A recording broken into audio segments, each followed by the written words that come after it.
हरिजनवाडा परिसरातील नागरिकांसाठी एक ऐतिहासिक क्षण ठरला, कारण तब्बल 2 दशकांनंतर या भागात पुन्हा एकदा सार्वजनिक वाहतूक सेवा सुरू झाली आहे. आमदार डॉ. चंद्रकांत शेट्टे यांच्या प्रयत्नातून कदंब परिवहन महामंडळाची बस सेवा सुरू करण्यात आली असून या नव्या सेवेला स्थानिकांनी उत्स्फूर्त प्रतिसाद दिला आहे. दैनंदिन प्रवासासाठी वर्षानुवर्षे खासगी वाहनांवर किंवा पायदळ प्रवासावर अवलंबून असलेल्या नागरिकांना आता मोठा दिलासा मिळाला आहे. ग्रामीण भागात सरकारी सेवेचा हा सकारात्मक बदल अनेकांच्या दृष्टीने आशेचा किरण ठरत आहे.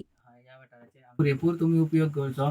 हांव खास करून देव बरें करूं म्हणपाक सोदतां आमच्या दोतोर बाबाक की तेंच्यांनी हो जो रिक्वायरमेंट आशिल्लो तुमचो तो खऱ्यांनीच ह्या वाठारांत गरज आशिल्ली तो तेंच्यांनी आयज ह्या निमतान पुरो केल्लो आसा. हांव तांकां देव बरें करूं म्हणटा. माननीय आमदार डॉ. चंद्रकांत शेट्टे तुमकां खबर आसतली दोतोराचे जी 3 वर्सां जाली. ह्या 3 वर्साचे कारकिर्दीन दोतोरान सबंद बिचोले मतदारसंघान जो विकास केल्लो आहा तो तुमकां दोळ्या फुडें दिसता.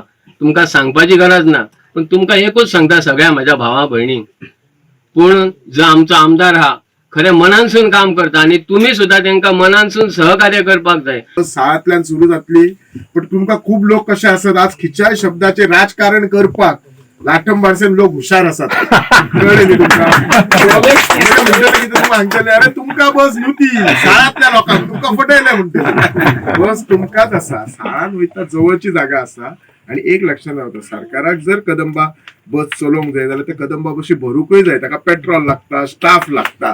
आमी वेकण बशी करून आमचे कदंबा कॉर्पोरेशन चलचे ना. आमचेच पैसे ते आमचेच कॉर्पोरेशन. सो त्या खातीर ती शाळांतल्यान सुरू जातली आनी वडावळची.